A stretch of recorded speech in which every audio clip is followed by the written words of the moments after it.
All right. We'll go Stephen in Australia. Thanks for waiting. Hi, Stephen. Thanks very much. Hi. What's going on? I'll be quick. I know it's late into the show. Oh, go ahead. So I wanted to just quickly run through. I hear a lot of arguments from theists about what God is most, like probabilistic arguments. So I'd say that, a deist God, which means that, it's a creator God which has no interactions with the current world, is probably the most likely. I don't know what that is, 10% chance. It's up to you. But I think it's better to not make a conclusion on that. So remain agnostic. I don't think it's justified to say that exists. Is that fair? Yeah, the thing is, so if you looked at all the various God claims, you could do it in a sense where you'd say, okay, this one is the claim that has the fewest actual components. Hey, there's a deist God that doesn't interact with reality, and that God is by definition more plausible than a Trinitarian God, which is more plausible than, I don't know, whatever the hell Scientology might have that could potentially count as something godlike or supernatural. You could look at it that way, and then you could say, oh, well, of all these various gods, this one is the one that is most likely. Except that, what if most likely is still 0% because we are beginning with, it's like finding out which married bachelor is most likely to be your future non-husband. If they're all unlikely, if there's no demonstration that any of them are possible or probable, it doesn't really matter the fact that, hey, Jesus is less ridiculous than Jesus plus Birkenstocks. Jesus barefoot, obviously we've added a new component and that makes it more unlikely. And plus, that one's even more likely than Jesus with pink Birkenstocks with rhinestones on them. None of that matters because ultimately the question is, do we have reason to believe that any of them are actually likely, probable, or true? So it's No, I agree with that. I think my kind of why I wanted to frame the argument was, I guess, the argument from failing to leave clear instructions.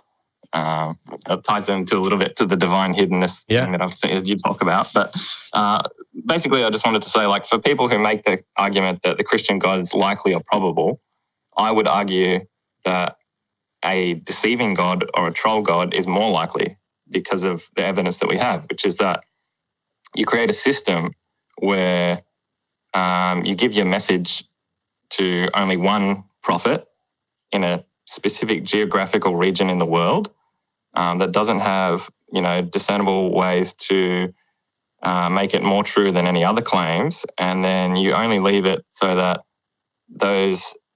your message can only be ever interpreted or distributed to people through flawed humans.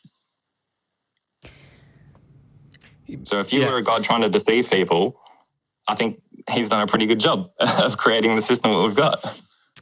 I'm stumped, and I hope I don't sound rude when I ask this, but I just want to know why you want to know which one's more or less likely. If you don't believe that they exist, then why do you want to investigate and spend more time on deciding which is more or less likely? I like to challenge my opinions a lot. So I'm always open to listening to theist arguments. The most common ones I hear are obviously, theistic arguments. We are too. That's what we've been advocating all show for sure over and over again. I think what Jen's getting to is this comparison, which I know wasn't your larger point because you were going for a version of argument from divine hiddenness, but the larger point is that it doesn't matter which is more likely. Right. If we have no way to investigate to determine which of them, if any, are real. Right. It's like one person says Casper's wearing a pink dress and another person saying Casper's wearing a yellow hat. And I'm saying, I don't care. And until you demonstrate that Casper's real. Right. Do you see what I'm saying? Yeah, I think though that theists have their probabilistic arguments are based, like Matt was saying, on, arguments that sound reasonable or have some, limited evidence, like say, testimony and things like that. or historical evidence. I like your argument from confused revelation or disparate revelation, which I've heard in a variety of forms before. Mainly, I like it because it shows the preposterousness of a loving, caring God that wants people to know. There would be evidence for that. That's why earlier I was saying if I was God, there'd be evidence. It's one of those things where one of the books I recommend most often is a book called Innumeracy by John Allen Paulos, which shows how bad we are at math and statistics and statistical inferences, and not just because we can occasionally lie with them, but because we're really bad at processing large numbers and improbabilities. So you could say, what are the odds that Matt would be sitting here today on the Atheist Experience answering calls in this particular outfit, given that in order for that to occur, all the people who made these clothes had to have been born and had to have parents, and their parents had to meet, and Matt's parents had to meet, and Matt's parents had to meet, and Matt's parents had to meet. And you can exploit all that to say that it's just astronomically improbable that Matt is here. That is a process of lying with numbers, because the probability that I'm here on the Atheist Experience is exactly 1. I am in fact here. And all of that other stuff becomes irrelevant in the face of the prima facie fact that I am here. However unlikely it was, it happened. And that's one of the ways that we confuse people. And that's why I was doing the Jesus with the pink Birkenstocks, with the rhinestones and stuff, because ultimately it doesn't matter. Once you've crossed the threshold of no reason to think this is real, to say there's even less reason than no reason to think it's real kind of goes off the rails. Yeah. I hope I wasn't being insulting by asking you that.